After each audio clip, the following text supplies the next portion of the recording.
What is up, guys? I decided to play these videos back to back because otherwise I'm not gonna do them later. So, here we go. Undertaker, The Last Ride. What did I think about it? I thought it was a great documentary, one of the better ones. A lot of people say this is the best, probably the best thing in the WWE Network right now behind the Broken Skull sessions. But yeah, this is the finale to The Undertaker and whether or not he'll retire or not. I'm pretty positive he's not gonna retire. This is the honest truth. And I did see that on SmackDown. They did a whole tribute show for him. They played back the Boneyard match. They had Jeff Hardy defend him against King Corbin. Little things like that. I personally would have done Jeff Hardy and AJ Styles for the IC belt. Um, Jeff Hardy defending AJ Styles and then Jeff Hardy winning the belt or something like that. Or AJ Styles getting the heel heat. I think Baron Corbin has had enough heel heat. But anyways, Undertaker, The Last Ride. We have seen Undertaker be out of character when he was. I've seen his interview with UFC when he calls out Brock Lesnar. If you guys remember that segment. Obviously, we saw the Broken Skull session with him and Steve Austin. But this is more personal, where it shows that Undertaker can just not let this go. He just loves it too much. And Vince, please, dude, tell him you're done. Like, I don't know what is it with Vince McMahon, but he's just too afraid to tell him, yeah, you have to retire. You just gotta call it a day. I've said multiple times he should have retired. Like WrestleMania 32, they should have had like a big farewell match. Instead, he fights Shane, which is kind of lame in the retrospect. Or he should have just ended it right there with Roman Reigns. But no, it just wasn't good enough for the guy. He just wanted to redeem himself, showing that he still got it. The first episode was him admitting that the Roman Reigns match sucked, and he even apologized to him in the second episode after WrestleMania 34. And episode 2 was just him being a family man, just being him. They even admitted that like the American Badass was supposed to come out because Kid Rock was in the Hall of Fame, but Undertaker was like, no, I'm good. I think I want to go back as a dead man, the way I ended. But I don't know, the American Badass would have been a cool character, or at least something. We should have gotten WrestleMania 36 Undertaker, where he was both the dead man and somebody new. And he was basically a combination of all his gimmicks. That's what the modern day Undertaker should have been. Something different, something new. That way, if you want to keep him around, he could have done other things. But no, we have to do it this way. I'm okay with it, but it was just like whatever. And it was a good squash match. I remember people were saying that it was great, and Undertaker looked good. He looked great. Um, then we talk about Shawn Michaels. They did not go all the way with this one. I'll gotta admit, like Shawn Michaels just says like, yeah, Undertaker wants to retire with me, and then yeah, I'll do it. And he admits like, fuck, I shouldn't have come back. That was so stupid of me to come back and out of retirement. And it really was really stupid for them to do that. Um, I don't know. Shawn Michaels really ruined his own career just by doing that. If anyone needs to redeem himself, is Shawn Michaels. I remembered when Dolph Ziggler Sweet Chin Music Shawn at SmackDown. I thought we were gonna get Shawn Michaels versus Dolph Ziggler at SummerSlam, and I was excited for that alone for SummerSlam. Instead, we got Dolph Ziggler and Goldberg, which I didn't hate, but I didn't love it either. It's like I would have rather seen a classic and probably a big redemption storyline for both Dolph Ziggler and Shawn Michaels. That would have been great. Goldberg, part of the reason why he came back is because he was just so mad at himself with the Undertaker match. We never got to see Goldberg's side of the story with the Undertaker.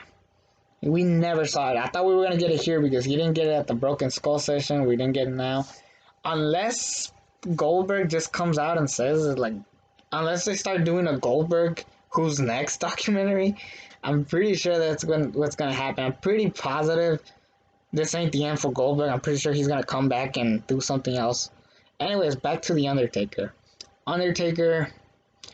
I forgot about this match, but Extreme Rules, Shane and Drew versus Roman Reigns and the Undertaker.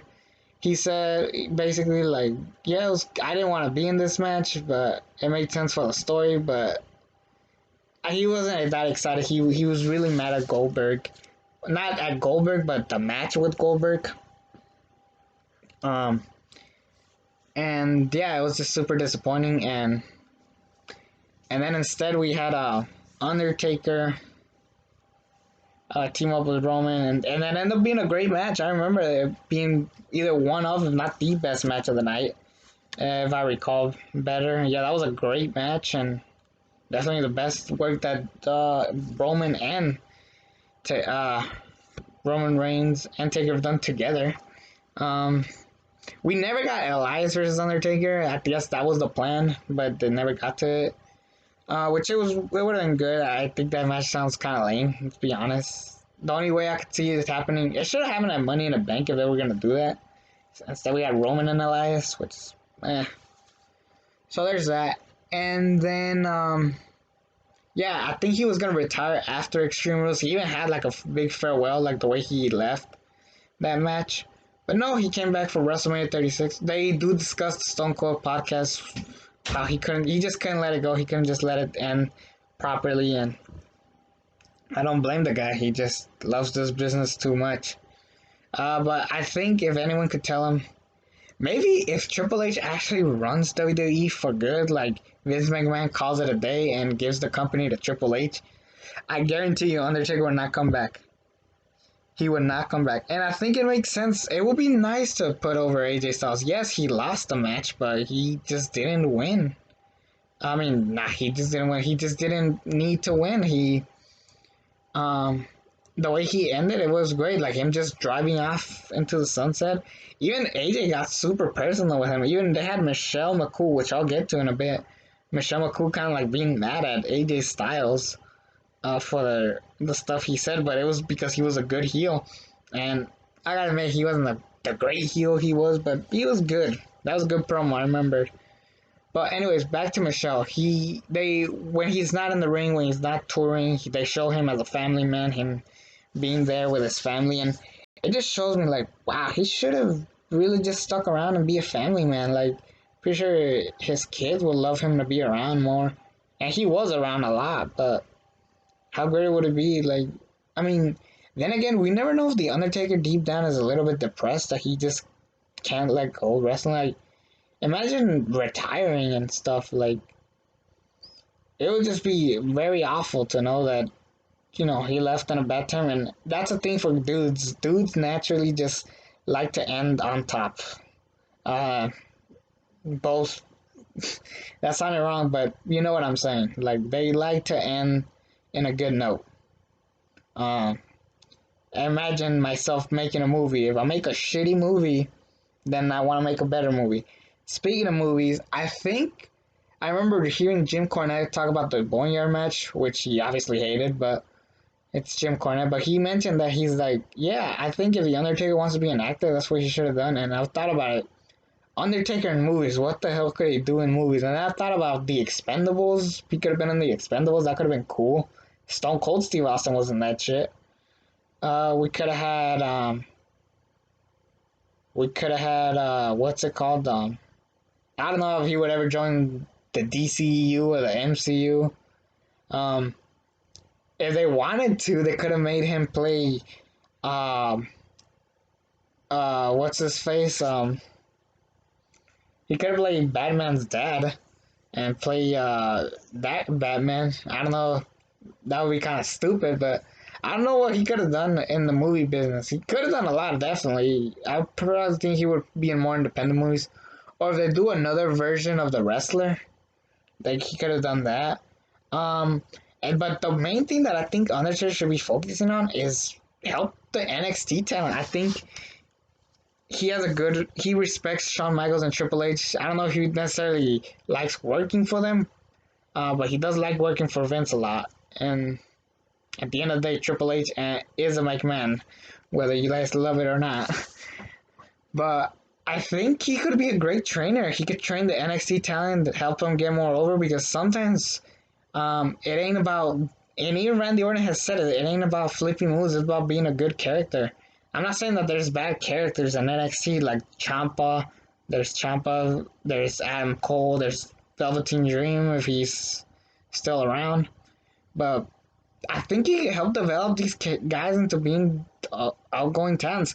I think And I keep saying I think, but I think Dusty Rhodes was literally the face of NXT. Like he was the godfather of NXT because he's the reason why NXT was great in the first place. Dusty Rhodes helped make people characters.